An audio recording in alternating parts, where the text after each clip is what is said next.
Madam madam madam, আমাকে একটা লুকানোর জায়গায় বলেছেন, আমার পিছনে গুন্ডা তারা করেছে। ওখানে লুকাও।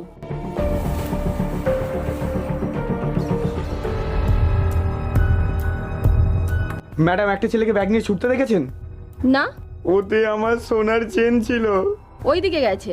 ঠিক আছে madam, thank you. Thank you madam, আমাকে বাঁচানোর জন্য। এই থ্যাংক ইউ পরে বলবি, আগেটা দে। ম্যাডাম, পুরোটাই নিয়ে নেবেন? আমাকে তো কিছু টাকা দিন। ঠিক আছে, এনে।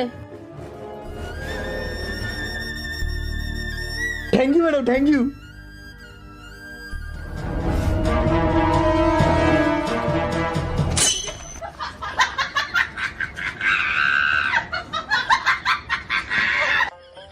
দিয়েছে দিয়েছে। হ্যাঁ, 500 তোর, 500 আমার।